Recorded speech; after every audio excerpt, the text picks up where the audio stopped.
interesting thing about public access back in 1980 when we brought it to Atlanta was we felt that there were gatekeepers that determined who could speak and who couldn't speak, who had a voice and who didn't have a voice. And the importance of public access back in 1980, and I would insist is important for that reason today, was that we were able to put the technology into the hands of ordinary people and give them a voice, for the first time. And we didn't have to go through gatekeepers. And whether those gatekeepers were Ted Turner or whether those gatekeepers were those who owned the major networks, broadcast affiliates, we could bypass the networks and go directly to the people.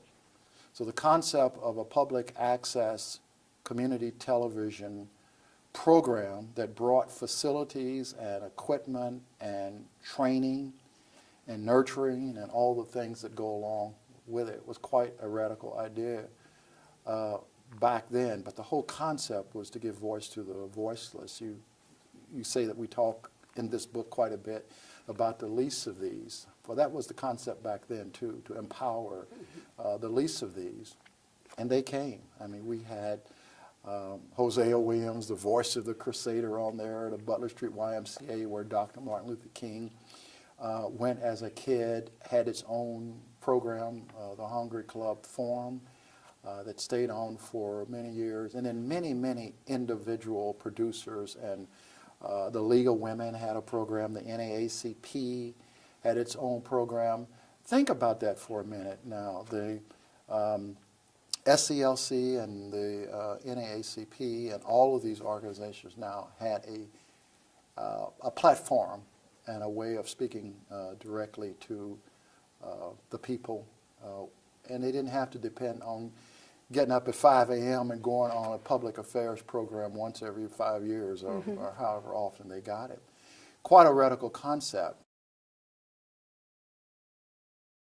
Were it not for the civil rights movement, you wouldn't have had the public access movement because it was actually the NAACP and the Southern Regional Council and organizations that were involved directly and indirectly in the civil rights movement that started challenging the media monopoly situation that existed in Atlanta, where you had WSB and the Cox family owned the two largest newspapers, the largest television station, as well as the most powerful radio station.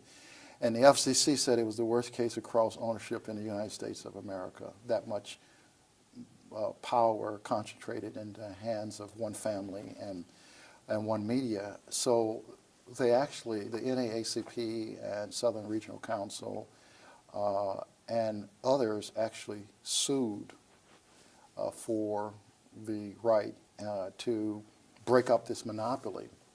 And out of the suit, which was settled out of court, was the Cox family's agreement to divest itself of its cable system. And by the way, we're talking now about, we think cable came to Atlanta in 1980, but cable was in Atlanta long before 1980, but only the rich folks had it.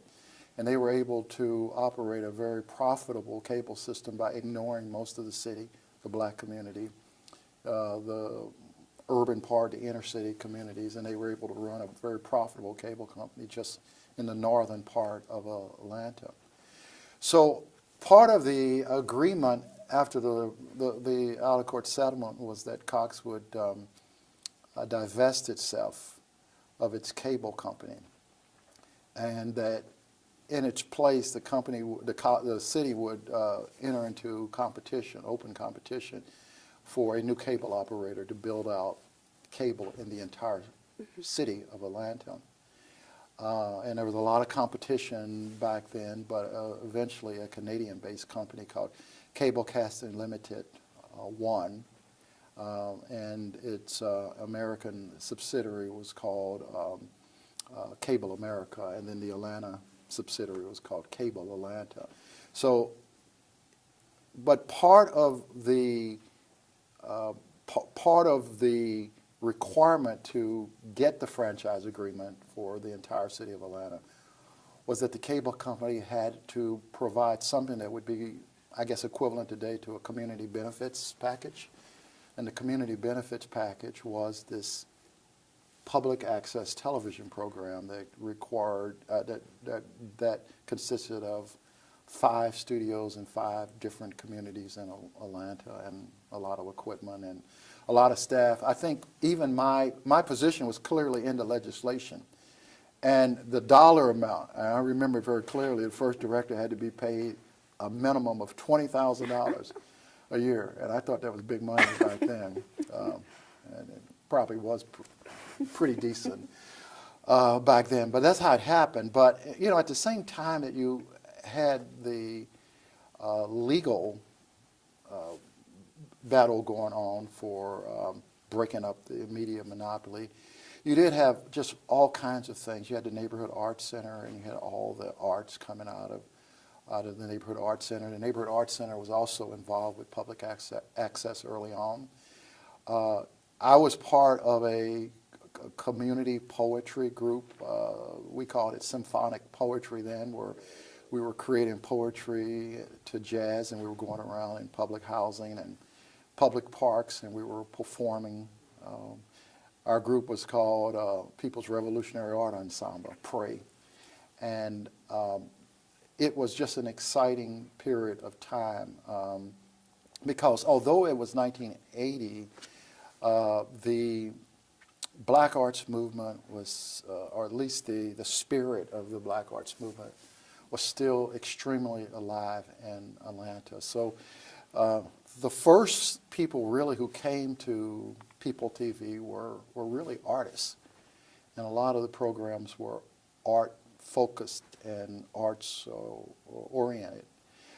Then I came on, and I thought it was fine to have the arts focus, but I also knew that we needed to have social